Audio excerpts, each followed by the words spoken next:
2004 மே மாதம் 18ஆம் தேதி கொழும்பு தலைநகருக்கு அண்மையில் இருக்கக்கூடிய மட்டக்குழிய சமித்புர என்கின்ற தோட்டத்தில் வசித்து வந்த 16 வயது இளைஞனான அமித் மதுசங்க என்கின்ற இளைஞனை யாரும் கடத்தினார்களா அல்லது கொலை செய்தார்களா? Welcome viewers, people news crime investigation the finger print.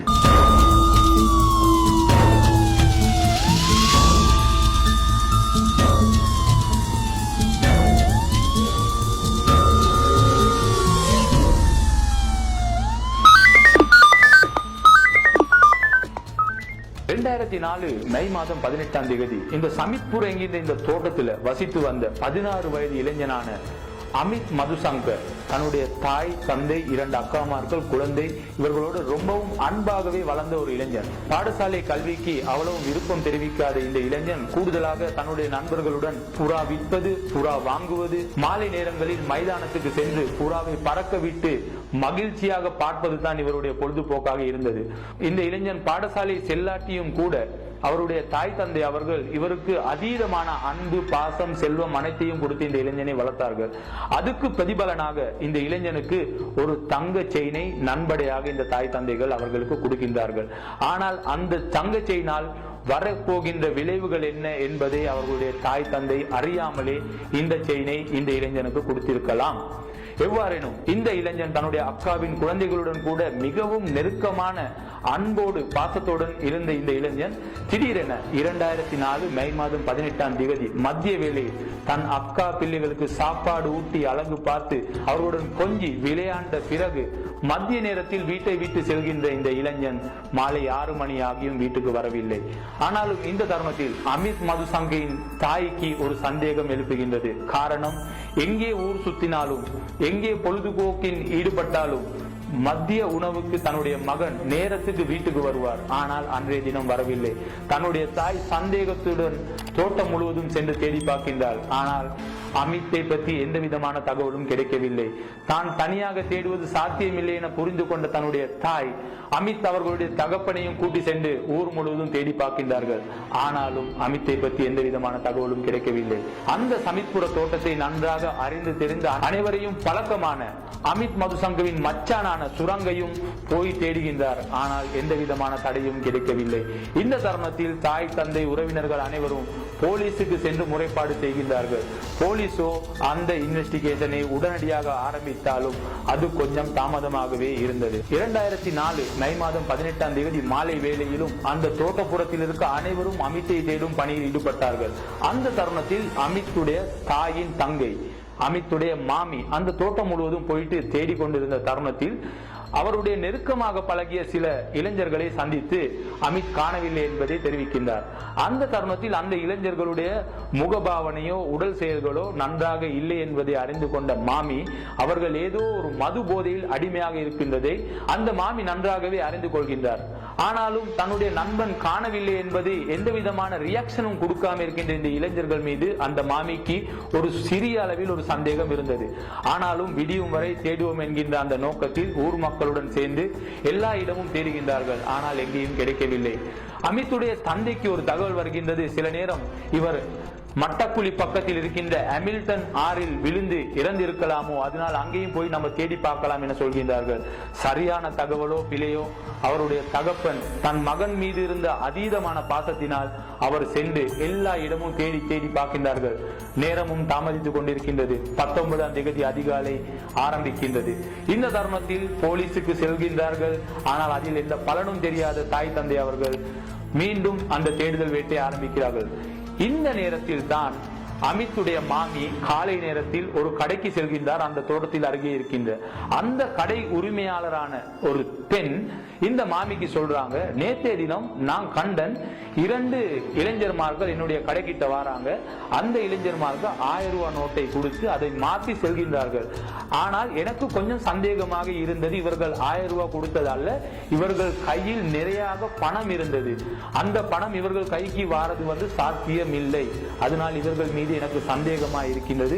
நீங்கள் சென்று அவர்களை சந்தித்து விசாரித்தால் ஏதோ ஒரு குழு உங்களுக்கு கிடைக்கும். அதனால் சென்று பாருங்கள் என சொல்கிறார். இதை தலையில் வைக்கின்ற மாமி ஏற்கனவே அதுக்கு முன்னாள் இரவு, அப்படி என்றால் 18ஆம் திகதி இரவு அந்த சந்தித்த சில இளைஞர்கள் மது போதனை அடிமையாகி எந்த விதமான ரியாக்ஷனும் கொடுக்காம இருந்த இளைஞர்களே இந்த இளைஞர்கள் ஆவார்கள். இவர்கள் தான் அதுக்கு முன்தினம், அப்படி என்றால் அவர்களுடைய மாமி காலை வேளையில் கடைக்கு செல்கின்ற தினத்துக்கு முன்தினம் கடைக்கு வந்து அந்த 1000 ரூபாய் நோட்டை மாற்றுகின்றார்கள். இந்த மாமி இந்த குழுவையும் எடுத்துக்கொண்டு இவர்கள் அந்த இளைஞர்களை சந்திக்க போகும் பொழுது அந்த இளைஞர்கள், நீங்கள் வாங்கள், எங்களுக்கு தெரியும், அமித்துடைய சில நண்பர்கள் கிம்புலேல பிரதேசத்தில், மாதம்பிட்டிய பிரதேசத்தில், மட்டக்குழி பிரதேசத்தில் இருக்கின்றார்கள். அவர்கள் கிட்ட கேட்டால் சில வேளை அவர்கள் உண்மையை சொல்லக்கூடிய வாய்ப்பு இருக்கு. இவர் வீட்டுக்கு சொல்லாமல் எங்கேயோ சென்று விட்டாரோ தெரியாது தானே, நம்ம அவங்க கிட்ட கேட்டு பார்ப்போம் சொல்லி இந்த மாமியையும் ஆட்டோல அழைச்சுக்கிட்டு இந்த 2 இளைஞர்களும் செல்கின்றார்கள். மாமியும் இவர்களோட போகும் பொழுது மாமிக்கு சந்தேகம் கூடுதலாகவே வந்து கொண்டு இருக்குது. காரணம், இவர்கள் ஏதோ ஒரு நாடகத்தில் ஈடுபடுவதை மாமி தந்திரமாக அறிந்து கொள்கின்றார். அந்த மாமி இந்த விடயத்தை தன்னுடன் ஆட்டோவில் வந்த டிரைவரிடமோ அல்லது இந்த இளைஞர்களிடமோ வெளிப்படுத்தாமல் இவர்களை தந்திரமாக சாமர்த்தியமாக போலீஸ் ஸ்டேஷனுக்கு அழைத்து செல்கின்றார். போலீசுக்கு ஒரு முறைப்பாடு கொடுக்க வேண்டும் வாங்கள் என. அந்த தருணத்தில் மாமி மட்டக்குழிய போலீஸ் ஸ்டேஷனுக்கு சென்று அதில் இருந்த கிரைம் இன்வெஸ்டிகேஷன் சீஃப் ஆபீசரை சந்தித்து, இவர்கள் மீது எனக்கு சந்தேகமாக இருக்கின்றது, இவர்களை விசாரணை செய்தால் கண்டிப்பாக நம்மளுக்கு இதன் பின்புறம் தெரிய வரும் என கூறுகின்றார். உடனடியாக செயல்படுகின்ற போலீஸ் இந்த 2 இளைஞர்களையும் கைது செய்து விசாரணைகளை மேற்கொண்டாலும் அவர்கள் எதுவுமே தெரியாது என அவர்கள் பாணியில் கூறுகின்றார்கள். இந்த இளைஞர்கள் இருவரையும் கைது செய்தார்கள் என்கின்ற அந்த செய்தி தோட்ட மக்கள் மத்தியில் பரபரப்பாக சென்ற பொழுதுதான் தோட்ட மக்கள் உஷாராகி இந்த 2 இளைஞர்களுக்கு மிகவும் நெருக்கமாக இருக்கின்ற ஒரு இளைஞனை அடித்து விசாரணை செய்யும் பொழுதுதான் இதில் உண்மை புறம் வெளிவருகின்றது. அந்த இளைஞன் கூறுகின்றார், அமித்துடைய செயினை எனக்கு கொண்டு கொடுத்தது இந்த இளைஞர்மார்கள் 2 பேர் தான். நான் அந்த செயினை செட்டி தெருவுக்கு சென்று அங்கே இருக்கின்ற ஒரு கடைக்கு கொடுத்து அதை காசாக கொண்டு வந்து என்னுடைய கமிஷனை எடுத்துட்டு மற்ற காசை நான் இந்த இளைஞர்களுக்கு கொடுத்தேன் என அந்த 3வது நண்பன் இளைஞன் கூறுகின்றார். இதன்படியாக போலீஸ் உடனடியாக அந்த நண்பனையும் கூட்டிக் கொண்டு செட்டி தெருக்கு சென்று அந்த கடையில் முதலாளியையும் கைது செய்து அந்த விஷயத்தை பூஜித செய்கிறார்கள்.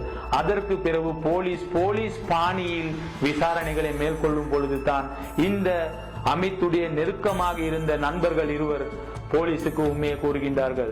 அன்றைய தினம் 2004 மே மாதம் 18ஆம் தேதி பிற்பகல் 12 மணிக்கு பிறகு அமித்தை சந்திக்க வந்த இந்த 2 இளைஞர்கள் மிகவும் சாமர்த்தியமாக அவரை ஏமாத்தி கொண்டு, புறாக்கள் விற்கும் ஒரு இடம் இருக்கு, அந்த இடத்துக்கு நம்ம போவோம், அந்த இடத்துக்கு போயிட்டு அந்த புறாவை வாங்குவோம், அந்த புறா மிக வேகமாக பறக்கக்கூடிய ஒரு புறாவாக கூட இருக்கின்றது என சொல்லி அமித்தை ஏமாத்தி யாருமே இல்லாத ஹாமில்டன் ஆறுக்கு பக்கத்தில் மட்டக்குழியில் இருக்கக்கூடிய ஒரு இடத்துக்கு கூட்டிட்டு போய் தங்குஸ் நூலில் கருத்தை நெரித்த தருணத்தில் மற்ற இளைஞன் அவருடைய கழுத்தில் இருந்த செயினை கலட்டி எடுக்கின்றார்.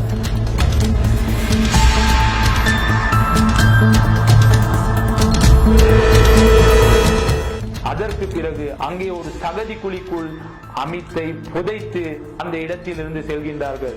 போலீஸ் கைதில் இருக்கின்ற இந்த இளைஞர்கள் இருவரும் போலீசுக்கு இவ்வாறான ஒரு வாக்குமூலம் கொடுத்ததுக்கு பின் இது காட்டு தீ போல் அந்த ஊர் மக்கள் மத்தியில் பரவ ஆரம்பித்தது.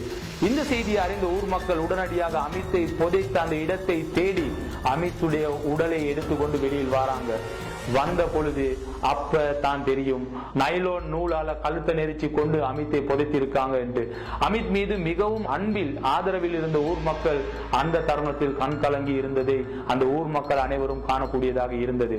காரணம், அமித்துடைய தாய் தந்தை மட்டுமல்ல, அந்த ஊர் மக்கள் அனைவரும் அமித்துக்கு அன்பாகவே இருந்தாங்க. இப்ப போலீஸ் விசாரணைகளை மேற்கொண்டு அந்த உடலின் வேத பரிசோதனையை மேற்கொண்ட பொழுதுதான் தெரிய வந்தது, அமித்துடைய கழுத்தை நெரிச்சு இல்ல, அமித் இறக்கப்பட்டது. அமித்துடைய கழுத்தை நெரித்தாலும் அமித்தை அடக்கம் செய்ததால் தான் அவருக்கு மூச்செடுக்க முடியாமல் அவர் இறந்தார் என்கிற அந்த செய்தி வெளிவருகின்றது.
பெற்றவர்கள் அனைவரும் தன்னுடைய குழந்தைகள் மீது அதீதமான பாசத்தை கொண்டு அவர்களுக்கு எடுத்துக் கொடுக்கின்ற தங்க நகையாக இருக்கட்டும், மொபைல் போனாக இருக்கட்டும், எந்த பொருளாகவும் இருக்கட்டும், அது பெருமதி மிக்கமான ஒரு பொருளாக இருந்தால் கண்டிப்பாக தாய் தந்தைகள் அந்த குழந்தைகள் மீது அதீதமான அவதானத்தை செலுத்த வேண்டும். எனவே அமித்துடைய தாய் தந்தை அவர்கள் அவருக்கு எடுத்துக் கொடுத்த தங்க ஆபரணமே கடைசியில் அவருடைய உயிரை பறிக்கிற அளவுக்கு இன்னொருத்தரை தூண்டும் விதமாக அமைந்ததை அந்த தாய் தந்தை எந்த விதத்திலும் எதிர்பார்த்திருக்க மாட்டார்கள்.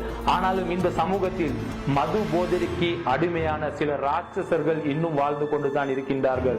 இனிவரும் காலத்தில் கூட தாய் தந்தைகள் தன்னுடைய பிள்ளைகளுக்கு அதிக விலை கூடுதலான எந்த பொருளை எடுத்துக் கொடுத்தாலும் தாய் தந்தைகள் தன்னுடைய பிள்ளைகளை பற்றி மேலதிகமான அவதானத்தையும் கவனத்தையும் செலுத்துங்கள் என்று கேட்டுக்கொள்வதுடன் இதே போன்று இன்னும் ஒரு கிரைம் ஸ்டோரியில உங்களை சந்திக்கும் வரை உங்களிடமிருந்து விடைபெறும் நான் என்றும் அன்புடன் சுரேன். நன்றி, வணக்கம்.